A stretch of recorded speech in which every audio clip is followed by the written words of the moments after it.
नमस्कार, जनवार्ता बातमीपत्रात आपल्या सर्वांचे स्वागत। सर्वात प्रथम पाहूयात काही ठळक घडामोडी।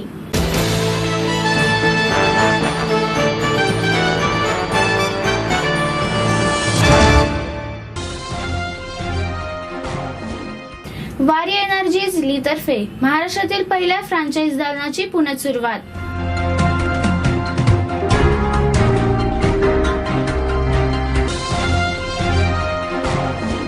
पिंपरी चिंचवड शहरात पावसाच्या हलक्या सरी।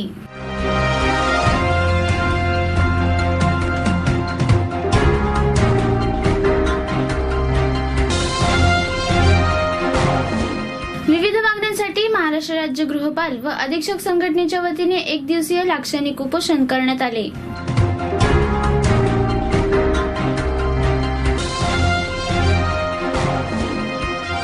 पिंपरीमधील एचए कंपनी समोर काल रात्री अपघातात एकाचा मृत्यू झाला।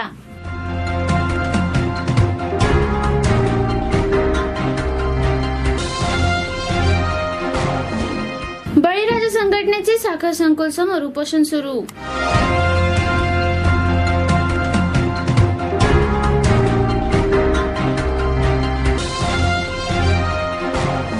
पुणे ग्रामीण पोलीस दल मधील बीट मार्शल व दामिनी पथक यांना विशेष प्रशिक्षण शिबिराचे आयोजन करण्यात आले।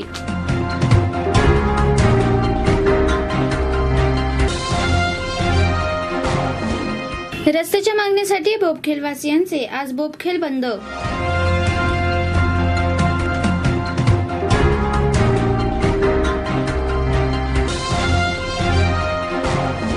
टीम काजवाच्या वतीने रक्तदान शिबिराचे आयोजन करण्यात आले।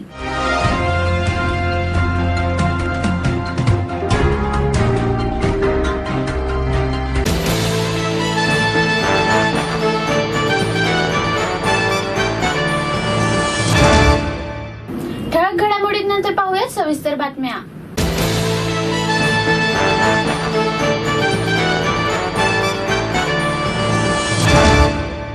वारी एनर्जीज ली तर्फे महाराष्ट्रातील पहिल्या फ्रँचाइज दालनाची पुण्यात सुरुवात। वारी एनर्जीज ली तर्फे महाराष्ट्रातील पहिले फ्रँचाइज दालन पुण्यातील लक्ष्मी रोड येथे सुरू करण्यात आले। या दालनाचे उद्घाटन पुण्याचे महापौर मुक्ता टिळक यांच्या हस्ते करण्यात आले। यावेळी महापौर मुक्ता टिळक म्हणाल्या, भारतात सौर ऊर्जेचा वापर दिवसेंदिवस वाढत आहे। भारत सरकार व महाराष्ट्र सरकार सौर ऊर्जेच्या वापरासाठी व संबंधित उपकरणाच्या उत्पादनासाठी उत्तेजन व सहकार्य देत आहे। 2022 पर्यंत सौर ऊर्जेने 100 गीगावॅट वीज तयार करणे व या क्षेत्रात $100 बिलियन ची गुंतवणूक आणायचा भारत सरकारचा उद्देश आहे। या उद्देशाला अनुसरून वारी एनर्जीज ली या भारतातील सर्वात मोठ्या सोलर पॅनल उत्पादन या अलाइट इलेक्ट्रॉ यांच्यासोबत महाराष्ट्रातील पहिले फ्रँचाइज दालनाची सुरुवात पुण्यात करण्यात आली आहे। वारीने शहरी व ग्रामीण भागात सौर ऊर्जेचा वापर यासाठी जनजागृती करण्यासाठी व बाजारपेठ निर्माण करण्यासाठी उचलले एक महत्त्वाचे पाऊल आहे। या प्रसंगी बोलताना चेअरमन व व्यवस्थापकीय संस्थापक वारी एनर्जीचे हितेश जोशी म्हणाले, महाराष्ट्रातील पहिले सौर ऊर्जा दालन सुरू करताना आम्हाला प्रचंड आनंद होत आहे। सौर ऊर्जेविषयी बोलताना मला नेहमी विक्टर ह्युगो यांचे एक वाक्य आठवते, ते म्हणजे ज्या गोष्टीची वेळ आली आहे ती मैल देखील थांबू शकत नाही। या प्रसंगी बोलताना अलाइट इलेक्ट्रॉचे व्यवस्थापकीय संचालक प्रमोद गडकरी म्हणाले, अलाइट इलेक्ट्रॉ भारताचे सोशल मिशन प्रत्येक व्यावसायिक व घरगुती ग्राहकांच्या पर्यंत पोहोचवण्यासाठी कटिबद्ध आहे। अलाइट इलेक्ट्रॉ व्यवस्थापकीय rooftop, solar inverter, water heater, solar water pump, smart street light, garden light, LED इत्यादी सेवा पुरवणार। आता सर्व ठिकाणी आपल्याला नॉन कन्व्हेन्शनल एनर्जीचा वापर होताना दिसतो आणि आपल्या देशामध्ये आणि विशेष करून महाराष्ट्रामध्ये सोलर एनर्जीचा वापर आजपर्यंत बऱ्याच ठिकाणी होत आलेला आहे। परंतु ही एनर्जी वेगवेगळ्या प्रॉडक्ट्ससाठी वापरून हे आणि इंटिग्रेटेड प्रॉडक्ट तयार करणं ही एक वेगळी कन्सेप्ट आहे जी फारशी अजून पॉप्युलर नाही आणि ही कन्सेप्ट या वारीनी इथे आणलेली आहे आणि मला नक्की खात्री आहे की या सगळ्या ह्याच्यामध्ये विशेष करून एनर्जी सेव्हिंगसाठी किंवा ज्याला आपण ग्रीन एनर्जी म्हणतो त्याच्यासाठी म्हणून ह्या सर्व प्रॉडक्ट्सचा अतिशय चांगला उपयोग होईल। विशेषतः ग्रामीण भागामध्ये ज्या ठिकाणी दिवे जाण्याची खूप मोठ्या प्रमाणावरती शक्यता असते आणि अशा ठिकाणी अशा प्रकारचे सोलर लाईटिंग करणं आणि त्याच्यातून लोकांचं आयुष्य सुसह्य करणं हा एक खूप चांगला उपक्रम आहे असं म्हटलं पाहिजे. आणि मला असं वाटतं की आता दिवसेंदिवस आपण सगळेजण शाश्वत विकासाकडे चाललेलो आहोत आणि त्याच्यासाठी म्हणून हा संपूर्ण प्रकल्प अत्यंत उपयुक्त आहे आणि त्याची सुरुवात आज पुणे शहरामध्ये ही झालेली आहे आणि त्याबद्दल मी सर्व वारीच्या टीमला मनपूर्वक शुभेच्छा देते. ये एक पहला कॉन्सेप्ट है जो इंडिया में आ रहा है. So this is one stop solution. तो कोई भी किसी को भी अगर सोलार के बारे में कुछ भी जानना हो, कुछ भी डिटेल्स चाहिए हो, या फिर उसको बस करेक्ट प्राइसिंग जानना हो, या फिर करेक्ट प्रोडक्ट क्वालिटी जानना हो, so this is one stop solution for them. So through this, Wari is going beyond their own limits, and with a vision that we'll have best quality solar products reach each and every district and taluka in this country. And not only that, we will also complete the government of India's vision to have 100 gigawatt of solar power in India, and while doing so we will have at least 1000 new entrepreneurs into solar and will generate more than 5000 employment indirectly in this country. Basically we are very happy to inaugurate our first franchisee showroom, exclusive showroom there in Maharashtra, and it's a Punya Nagari, Pune. Objective of this showroom is one, definitely reach out to the masses with all the range of solar products.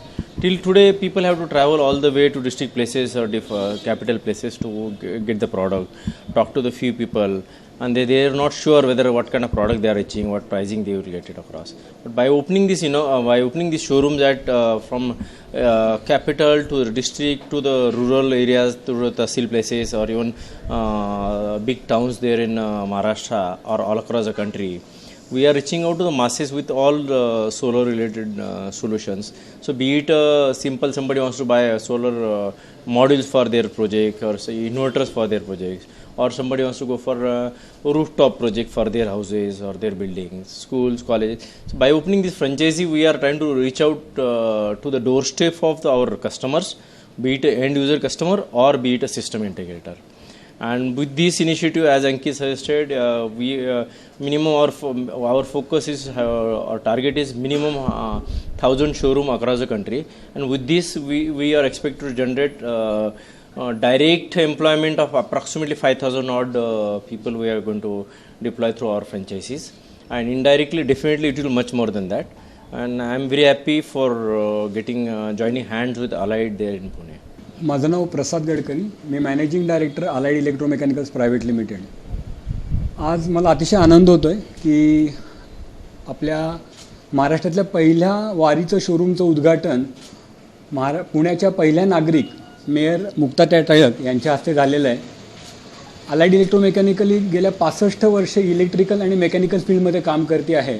आम्ही अनेक project केलेले आहेत, पण आता या वारीच्या franchise घेऊन आम्ही सोलर फील्डमध्ये ही उडी घेत आहोत. आणि मला निश्चित विश्वास वाटतो की जे आपल्या मोदीजींचं एक स्वप्न आहे की आपल्या भारताला solar country, first solar country किंवा टॉपमोस्ट सोलर कंट्री करायची आहे. आता आपण सेकंड नंबरवर, तर चायनाच्या सेकंड नंबरवरती आहोत. तर ते स्वप्न जे आहे ते आमचा एक खारीचा वाटा असेल, पण तो खारीचा वाटा मी निश्चित घेऊन एक फर्स्ट म्हणजे सोलर कंट्री आपण करू, हा मला विश्वास वाटतो. माझं नाव दीपाली गडकरी, मी अलाइड इलेक्ट्रोमेकॅनिकल्समध्ये डायरेक्टर आहे आणि ह्या सोलरसाठी मार्केटिंग आणि HR डिपार्टमेंट मी बघणार आहे. मेनली आम्हाला खूप आनंद होतो आहे की जी इंडियाज नंबर 1 सोलार कंपनीशी आम्ही असोसिएट आज होतो आहे, अलाइड इलेक्ट्रोमेकॅनिकल्स.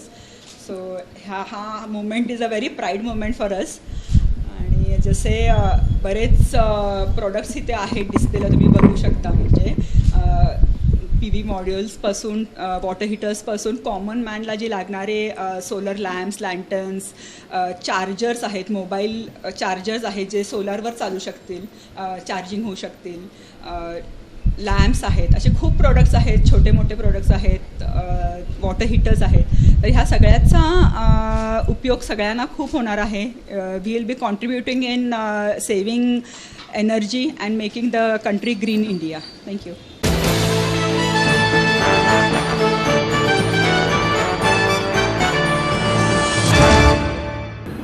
पिंपरी चिंचवड शहरात बरसल्या पावसाच्या हलक्या सरी.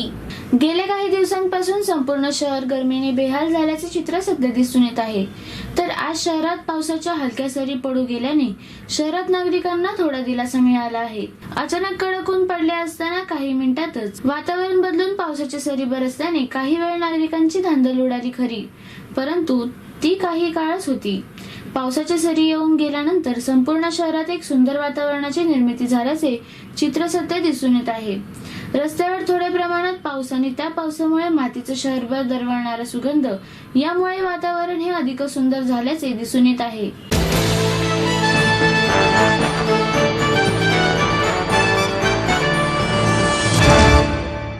सामाजिक न्याय व विशेष सहाय्य विभाग यांच्याकडून गृहपालांवर होत असलेल्या अन्यायाच्या निषेधार्थ 1 दिवसाचे लाक्षणिक उपोषण. महाराष्ट्र राज्य गृहपाल व अधीक्षक संघटना संलग्न महाराष्ट्र राज्य कास्ट्राईट कर्मचारी महासंघ यांच्या वतीने समाज कल्याण कार्यालयासमोर हे उपोषण करण्यात आले आहे. सामाजिक न्याय व विशेष सहाय्य विभाग यांच्याकडून गृहपालांवर होणाऱ्या अन्यायाचा निषेध या उपोषणातून नोंदवण्यात आला. यावेळी कर्मचारी मोठ्या संख्येने उपस्थित होते. यावेळी 17 ते 20 वर्ष होऊन सुद्धा आश्वासित प्रगती योजनेचा लाभ गृहपालांना मिळावा ही मागणी करण्यात आली आहे. तसेच रिक्त पदे असूनही पदावर पदोन्नती न देणे, गृहपाल हे पद राजपत्रित करणे, समाज कल्याण अधिकारी व शनिशा वर्ग 2 यांच्या पदावर गृहपालांना पदोन्नती न देणे, गृहपालांना कार्यालय प्रमुखाचा दर्जा न देणे अशा विविध मागण्या यावेळी गृहपाल कर्मचारी वर्गाने प्रामुख्याने केल्या आहेत. मी किशोर दामोदरराव रहाटे, वार्डन असोसिएशनचा अध्यक्ष आहे. 26 मार्च 2016 रोजी आम्ही आपल्या मागण्यासंदर्भात आयुक्त कार्यालयामध्ये निवेदन दिलं होतं. आयुक्तासोबत आमची चर्चा झाली. त्यापूर्वी आमची मंत्रालयात सुद्धा आमच्या मागण्यासंदर्भात चर्चा झाली, परंतु त्यांनी 1 महिन्यामध्ये तुमच्या ज्या काही मागण्या आहेत त्याच्यावर विचार करू असं आश्वासन दिलं. पण जवळपास आज 1.5 वर्ष होत आहे, त्याच्यावर कोणत्याही प्रकारचा निर्णय घेतला नाही. आमच्या 8 ते 9 वर्षापासून आश्वासित प्रगती योजनेचा लाभ जो कर्मचाऱ्याला नेहमीप्रमाणे मिळाला पाहिजे 12 वर्षानंतर आणि 24 वर्षानंतर, तो सुद्धा शासनाने आम्हाला मंजूर केला नाही. आणि वारंवार आम्ही निवेदन दिलं, विनंती करूनसुद्धा आमच्या मागण्या ती तशीच प्रलंबित आहे. हाऊस मास्टरचे गृहप्रमुख जे वसतिगृहाचे असतात त्यांचे संपूर्ण पदं जवळपास रिक्त आहेत, परंतु आम्हाला पदोन्नती न देता ते पदं रिक्त ठेवून आम्हाला अतिरिक्त कार्यभार ते सांभाळायला लावतात. तर जे पदोन्नतीसाठी पात्र गृहपाल आहे त्यांना पदोन्नती द्यावी. त्याचप्रमाणे वरिष्ठ समाज कल्याण निरीक्षक, अधीक्षक आणि गृहपालाची वेतनश्रेणी 1 आहे, परंतु ते 20% पदोन्नती फक्त अधीक्षक आणि वरिष्ठ समाज कल्याण निरीक्षकांना समाज कल्याण अधिकारी वर्ग 2ची देतात, पण आम्हाला देत नाही. आणि नंतर वसतिगृह चालवत असताना जो काही आमचा खर्च आम्हाला आर्थिक खर्च करावा लागतो, तर तो खर्च करायसाठी आम्हाला स्वतः वेतनातून पैसा खर्च करावा लागतो.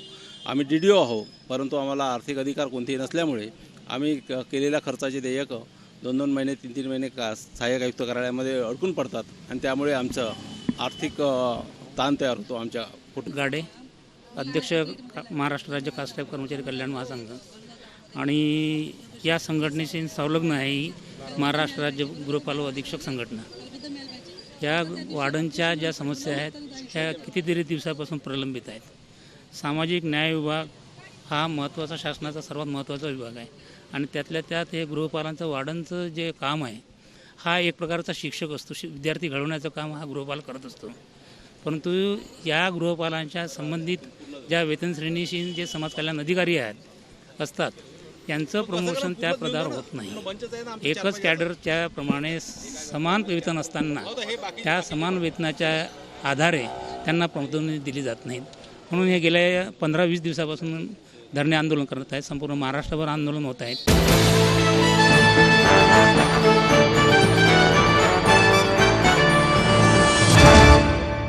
पिंपरीमधील एचए कंपनी समोर काल रात्री एकाचा अपघातात मृत्यू झाला. प्रीतम धनपाल पाटील वय 28 राहणारा अप्पूघर जवळ निगडी असे या अपघातात ठार झालेल्याचे नाव आहे. प्रीतम एचए कंपनी समोरील गेट सेपरेट मधून पुण्याहून निगडीकडे येत होता. त्यावेळी भरधाव वेगाने येणाऱ्या अज्ञात वाहनाने पाठीमागून त्याला धडक दिली. यामध्ये त्याच्या डोक्याला जब्बर मार पडला व तो जागीच मृत्यू झाला. प्रीतमचे वडील धनपाल पाटील वय 54 यांनी पिंपरी पोलीस ठाण्यात तक्रार दिली असून अज्ञात वाहन चालकाविरुद्ध गुन्हा दाखल करण्यात आला आहे. प्रीतम मुंडवा येथील भारत फोर्स कंपनीत मेकॅनिकल इंजिनियर म्हणून काम करत होता. कामावरून घरी येत असताना हा अपघात झाला.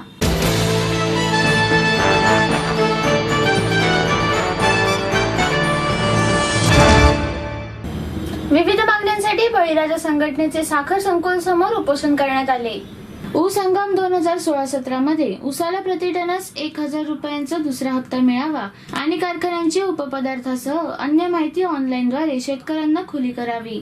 या मागणीसाठी बळीराजा शेतकरी संघटनेकडून आमरण उपोषणाला सुरुवात झाली आहे. गुजरातचे कारखाने ऊसाला प्रति टनास 4441 रुपये दर देत असताना महाराष्ट्रातील शेतकरी मागे का, असा प्रश्न उपस्थित केला आहे. तसेच मागील वर्षाच्या म्हणजे थकीत ऊसाची रास्त आणि किफायतशीर किंमत तथा FRP ची रक्कमही शेतकऱ्यांना मिळायला हवी.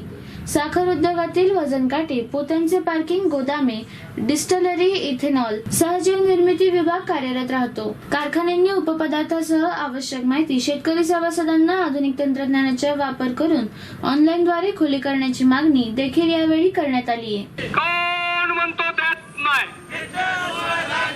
ऊस आमच्या गावाचा,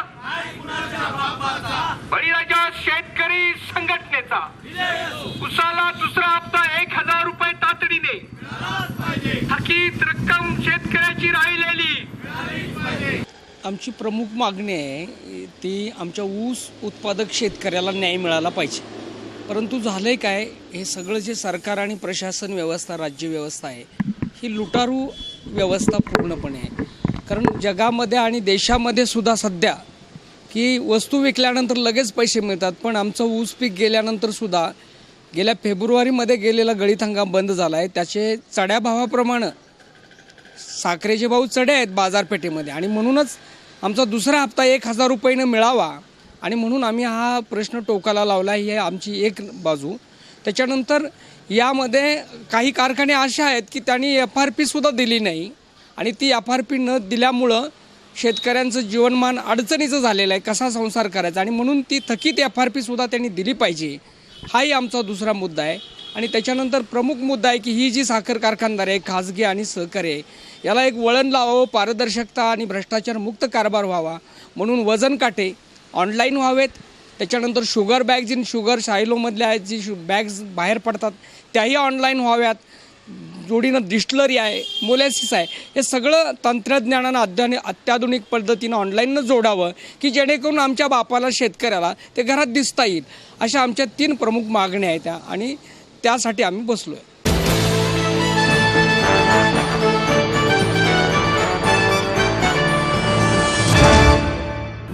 पुणे ग्रामीण पोलीस दलमधील बीट मार्शल व दामिनी पथक यांच्या विशेष प्रशिक्षण शिबिरात मानवी अधिकार कार्यकर्ते विकास कुचीकर यांनी मार्गदर्शन केले.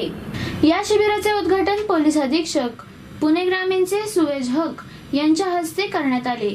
यावेळी श्रीमती तेजस्वी सातपुते, अप्पर पोलीस अधीक्षक पुणे विभाग, तानाजी चिखले, पोलीस अधीक्षक बारामती विभाग, संस्थेचे पुणे शहर जावेद व ह्युमन राईट्स स्क्वॉड संस्थेचे संस्थापक अध्यक्ष केशवराव शिंदे हे उपस्थित होते.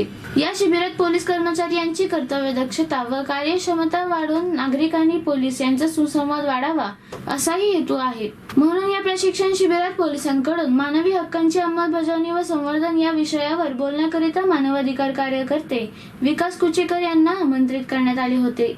यावेळी बोलताना ते म्हणाले, मानवी हक्कांची अंमलबजावणी व संवर्धन हे परस्पर विरोधी संकल्पना आहेत. असे काही पोलिसांचे मत योग्य नसून ते परस्पर पूरक आहेत. म्हणून प्रत्येकास मानवी हक्काचे प्रशिक्षण मिळण्याची आवश्यकता आहे, ज्यामुळे आपल्या हक्कांची त्यांना जाणीव होईल. ते जबाबदार व संवेदनशील बनेल. मानवी हक्कांच्या प्रशिक्षणामुळे आपल्यात संयम, सहानुभूती व बंधुत्व विकास होईल आणि मानवी हक्कांना पोषक अशी संस्कृती व वातावरण निर्माण होईल.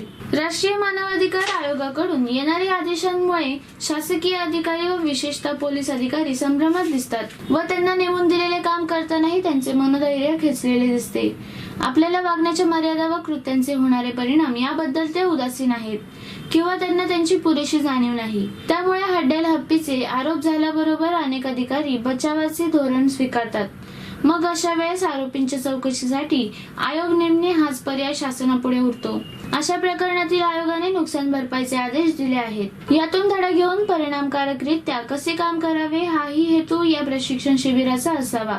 मानवी हक्क विषयावर पोलीस अधिकारी कर्मचारी यांची भूमिका कशी असावी यावर विकास कुचेकर म्हणाले, कैदेतील जाचाविरुद्ध भारतीय राज्य संघटना व भारतीय दंड प्रक्रियेत अनेक तरतुदी आहेत. याबाबत तसेच एखाद्या घटनेत पोलिसी बळाचा वापर गरजेचा होता का, जरुरी इतकाच होता का, यासंबंधी अनेक चौकशी आयोगाने आपापले अहवाल वेळोवेळी दिले आहेत.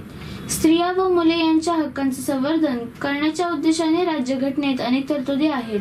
वेळोवेळी अनेक कायदे करण्यात आले असले तरी प्रत्यक्षात मानवी हक्काची अंमलबजावणी व संवर्धन करण्यास भरपूर वाव आहे. आज आपण कैदेतील हिंसाचाराची वृत्ते कुठल्या न कुठल्या राज्यातून वाचायला मिळतात. त्यामुळे अंमलबजावणी करणाऱ्या अधिकाऱ्यांच्या वागणुकीबद्दल सामान्य माणूस साशंक असतो. चौकशीत निष्पन्न झाले आहे की यातील अनेक घटकांना पोलीस अथवा अन्य अंमलबजावणी करणारे अधिकारी जबाबदार नसतात, तरीही त्यांनाच त्यासाठी जबाबदार धरले जाते. पोलीस चकमकीच्या खरेपणावर लोक सर्वसाधारणपणे विश्वास ठेवत नाहीत. यामुळे गुंडांशी दोन हात करणाऱ्या पोलिसांचे मनोधैर्य खच्ची होते. स्त्रिया व मुले यांच्या हक्कांबाबत अंमलबजावणी अधिकाऱ्यांनी सतर्क राहण्याची नितांत आवश्यकता आहे. तळागाळातील लोकांच्या हक्कांचे रक्षण केवळ कायद्याच्या कलमांवर बोटे ठेवून होणार नाही. कायद्यात तरतूद नाही म्हणून सरकारी अधिकारी काम करणार नाहीत का, असा सवाल करत मानवी हक्कांच्या घटनाकारांना अभिप्रेत असलेली संकल्पना राज्य संघाने स्वीकारलेली मानवी हक्कांची घोषणा भारतात मानवी हक्क संरक्षण अधिनियम 1993 अनुसार राष्ट्रीय मानवाधिकारी आयोग व राज्य मानवाधिकार आयोगाने न्यायालयाचे मानवी हक्काच्या विकास पोलिसांना असलेली मार्गदर्शन तत्वे यांची सांगड घालत पोलिसांनी कर्तव्य बजावावे असे मनोगत व्यक्त केले.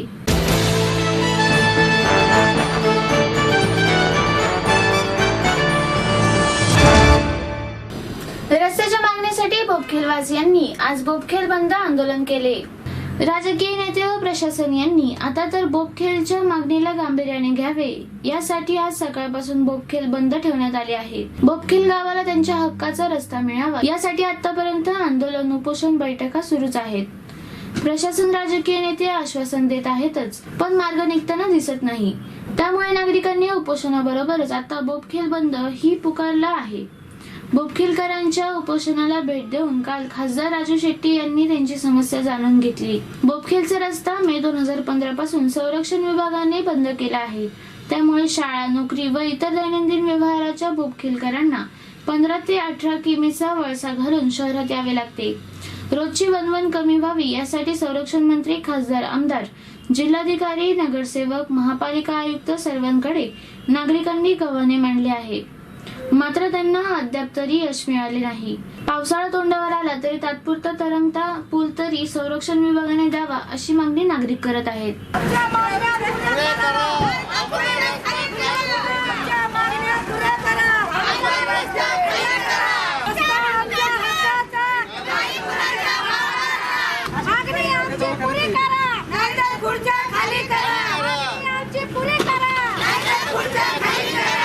आमचा रस्ता 2 वर्षापासून बंद केलाय.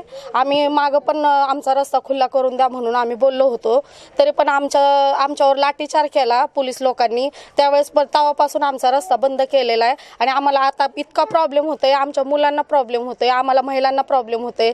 जायला आम्हाला खडकीला बाजार आणायला जावं लागतं, तर इकडे वाडीवरनं फिरून जावं लागतं बाजार आणायसाठी, किंवा मुलांना शाळेला एवढ्या लांबनं खडकीला जावं लागतं. पुन्हा आमच्या इतर महिला आमच्या कामाला जातात धुणं भांड्याच्या, त्यांना पण इतकं लांबनं जावं लागतं. आम्हाला फार खर्च येतो जाण्या येण्याला. आम्हाला 150-200 रुपये लागतात मॅडम तिकडं जायला. फक्त आमची मागणी आहे की आमचा रस्ता त्यांनी खुला करून द्यावा. आम्हाला दुसरं काही नाही पाहिजे ना, आमचा रस्ता त्यांनी खुला करून द्यायला पाहिजे. आमच्या मुलांना म्हणजे शाळेत जायला ना खूप प्रॉब्लेम व्हायला लागलेत.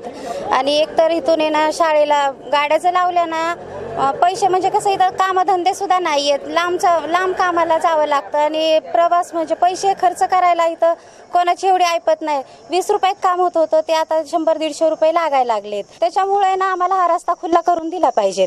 आम्ही खूप प्रयत्न केला पण काय सरकारने आमच्या मागण्या पूर्ण काय केलेल्या नाहीये. 2 वर्षापासून रस्ता बंद झाला, तेव्हापासून आमच्या लय अडचणी झाल्यात आणि आम्ही पहिलं पण आंदोलन केलं, आम्ही जेलमध्ये पण गेलो. आम्हाला पोलिसांनी कुठला लाठीचार केला आणि परत आमच्या मुलांचे मेन म्हणलं तर मुलांच्या शाळेची अडचण आहे, कारण रोज 100 रुपये कुठून आणायचे गरिबांनी. त्याच्यामुळं काही मुलांनी शाळा पण सोडल्यात आणि आता ह्या वर्षात पण काही मुलं शाळेत जाणार नाही. कशामुळं? तर रस्त्यामुळं. म्हणून आम्हाला एवढी सरकारला विनंती आहे की आम्हाला हे रस्ता खुला करून द्यावा. पहिला आमचा रस्ता 15 मिनिटाचा होता आणि आता आम्हाला नाही का 1.5 तास प्रवास करून जावं लागतं. म्हणून नाही का आमची सरकारकडे एकच विनंती आहे की आमच्यासाठी हे रस्ता सुरू करून द्यायला हवा. मागील 2 वर्षापासून आमचा बोपकेलचा रस्ता हा बंद केलेला आहे, तर त्याच्यामुळं खूप शाळेला येण्या जाण्यासाठी त्रास होतो. आता मी खडकीला कॉलेजला जातो आहे. पहिल्यांदा इथनं जायला रस्ता होता तर 15-20 मिनिटामध्ये कॉलेजला जायचा, तर आता इकडनं रस्ता येतो तर 1.5 तास कॉलेजला जायला लागतं. कधी उशीर झाला तर म्हणजे हे सरकारच आमच्या शिक्षणाच्या विरोधात आलेलं आहे. सरकार म्हणतो सब बडो का त्याचं सब बडो हे सरकारच आमच्या शिक्षणाच्या मध्ये येत आहे. म्हणजे गरिबीतच वर्ष घालवायचं का आमचं आयुष्य गरिबीतच घालवायचं हे सरकारच आमच्या शिक्षणाच्या मध्ये आलेलं आहे. त्यासाठी हे सरकारने काहीतरी करून आमचा रस्ता परत चालू करावा अशी विनंती, नाहीतर तीव्र आंदोलन परत छेडण्यात येईल. रोड आम्हाला पाहिजे. आम्ही केला हक्काने केला, पण त्यांनी आमचा हिरावून घेतला. पहिल्यापासून रोड आहे किंवा आदरती रोड नाही आहे किंवा आदरती आम्ही काय त्यांच्या मिलिटरीच्या एरियातून नाहीत आम्ही चाललेलो. पहिल्यापासून जुगीयुगीचा रोड आहे तरी पण ते जर आम्हाला बंधन करते तर किती न्याय आहे. अहो तुमची काय धन जपत आमच्या काय पायाला तुमची काय जागा चिटकून नाही जात. जागा नाही चिटकत, आम्ही नुसतं जातो आणि येतो रोडने. आमच्या लेकरांचा विचार करा विचार, त्यांच्या शिक्षणाचा विचार करा. विचार केला तर ते पुढे जाते. सरकार काय म्हणतं की आगे बढो, शिक्षण शिको, अच्छा बनो, आजचे दिन आएगा. कोणचे आजचे दिन आया? सगळे बुरेच दिन आलेत आणि रस्ता बंद केला तर सगळे बुरेच झाले. आता काय त्यांना मागायचं आम्ही? रस्ता द्या म्हणा, रस्ता नाही तर खुर्च्या खाली करा.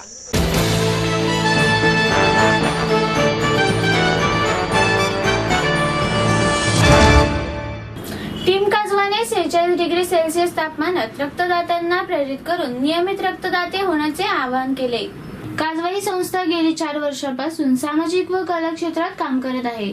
तसेच वेळोवेळी रक्तदान शिबिराचे आयोजन करून समाजात तरुणांमध्ये इच्छुक रक्तदात्याची संख्या वाढावी व रक्तदानाविषयी लोकांच्या मनातील गैरसमज दूर व्हावेत म्हणून जीवनदान नावाचा टीम काजवाने एक अनोखा उपक्रम सुरू केला आहे. 21 मेला भरदुपारच्या उन्हात 46 डिग्री सेल्सिअस तापमान असताना ज्या रक्तदात्यांनी रक्तदान केले त्यांना प्रेरित करून नियमित रक्तदाता बनावे असे आवाहन केले.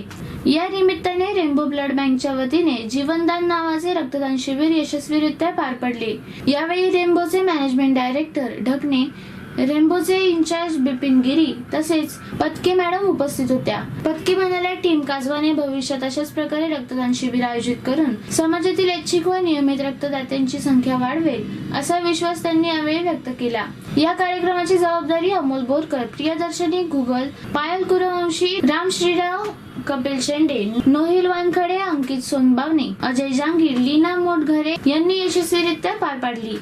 आम्ही भविष्यात तसेच नियमित आणि रक्तदान शिबिर आयोजित करून कोणालाही रक्ताची टंचाई भासणार नाही आणि रक्ताच्या अभावी कोणाचा मृत्यू होणार नाही. त्यासाठी टीम काजवाचा निरंतर प्रयत्न राहील असा निर्धार काजवाचे संस्थापक व अध्यक्ष शार्दूल सोनोनी यांनी केला. हॅलो एव्हरीवन, मी प्रियदर्शनी आणि मी पायल. आम्ही टीम काजवाकडून जीवनदान म्हणून रक्तदान शिबिर आयोजित केलेलं आहे. आम्ही एक सर्वे केला, त्यामध्ये असं आढळलं की समर डेजमध्ये रक्ताची खूप कमतरता असते. त्यामुळे आम्ही समर डेजमध्ये हा इव्हेंट ऑर्गनाईज केला आहे, जेणेकरून ज्या लोकांना समर डेजमध्ये रक्त मिळत नाही, कमी पडतं, त्यांना रक्त ब्लड बँकने प्रॉपर दिलं पाहिजे. त्यासाठी आम्ही दर 3 महिन्यांनी हा इव्हेंट ऑर्गनाईज करत असतो. पर मंथ सोसायटीमध्ये एवढे सारे मुलं असतात, छोटे छोटे मुलं असतात, काही असे लोक असतात जे ब्लड अफोर्ड करू शकत नाही. तर अशा वेळेस जर आपण खूप जास्त ब्लड डोनेट म्हणजे नेहमी ब्लड डोनेट रेग्युलरली जर केलं तर अशा लोकांची हेल्प होईल आणि इतके जे मरणारे जीव आहे कदाचित आपण त्यातनं ॲटलिस्ट 50% लोकांना वाचवू शकतो. नमस्कार, मी अमोल बोरकर. मी दिनेश सांगते. आम्ही रेग्युलरली ब्लड डोनेशन करतो. आम्ही प्रत्येक 3 महिन्यांनी ब्लड डोनेशन करतो आणि यावेळेस आम्ही उन्हाळ्यात ब्लड डोनेशन केलं आहे. ते रेग्युलरलीच आहे. उन्हाळ्यात ब्लड डोनेशन करण्याचं महत्त्व हे म्हणजे की उन्हाळ्यात ब्लडचा साठा खूप कमी असतो, कारण की लोकांना वाटते की उन्हाळ्यात ब्लड डोनेशन करायला नको कारण की शरीराला हानिकारक आहे, असं काहीतरी त्यांची विचार. आमचं म्हणणं आहे की असं काही नाही आहे. 1 तासाचा थोडासा आराम झाला की ते सगळं बरोबर होतं. असं काही हानिकारक असं आहे नाही की ब्लड डोनेशन उन्हाळ्यात नाही करायला पाहिजे. आणि उन्हाळ्यात रक्ताचा साठा हा कमी असतो हे मी आधीच सांगितलं आहे. तर प्लीज तुम्ही पण करा, आम्ही ते केलंच आहे. धन्यवाद. काजवा ग्रुपतर्फे हा जो ब्लड डोनेशन कॅम्प काजवा ग्रुपने घेतला आहे हे एक मोटिवेशन आहे यंगस्टरसाठी की उन्हाळ्यात 46च्या टेम्परेचरमध्ये नागपूरमध्ये तुम्ही हे जे करत आहात हे पाहून लोकांनाही एक एन्थुझियाझम मिळेल की जे आम्ही करत आहोत तुम्ही पण करा. खूप गरजू लोक आहेत, त्यांना ब्लडची खूप आवश्यकता असते. डिलिव्हरी पेशंट असतात, थॅलेसेमिया पेशंट असतात, सिकल सेल पेशंट असतात.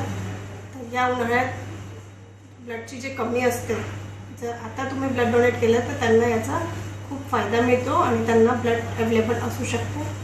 तर हे खूप छान काजवा ग्रुपने जे केलं आहे उन्हाळ्यामध्ये स्पेशली ब्लड डोनेशन. मी वैष्णवी पत्ती रेनबो ब्लड बँकेतून आज काजवा ग्रुपचं हार्दिक स्वागत करते.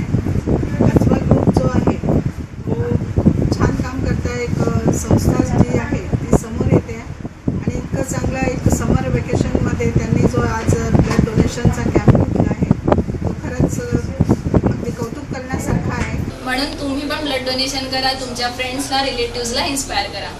रक्तदान हे जीवनदान. थँक्यू.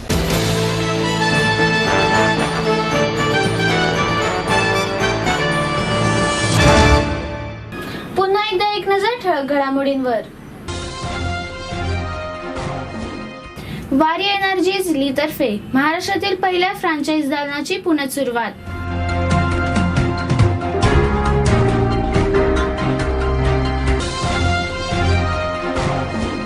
पिंपरी चिंचवड शहरात पावसाच्या हलक्या सरी.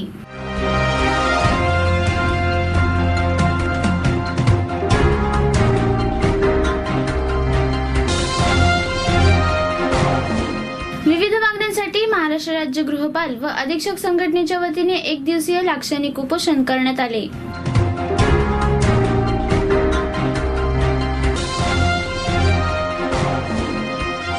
पिंपरीमधील एचए कंपनी समोर काल रात्री अपघातात एकाचा मृत्यू झाला.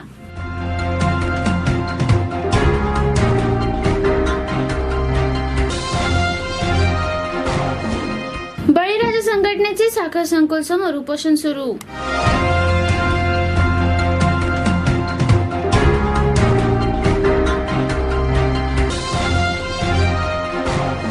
पुणे ग्रामीण पोलीस दल मधील बीट मार्शल व दामिनी पथक यांना विशेष प्रशिक्षण शिबिराचे आयोजन करण्यात आले.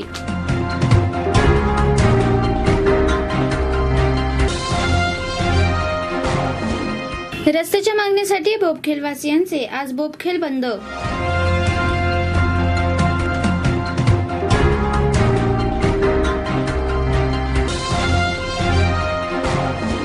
टीम काजवाच्या वतीने रक्तदान शिबिराचे आयोजन करण्यात आले.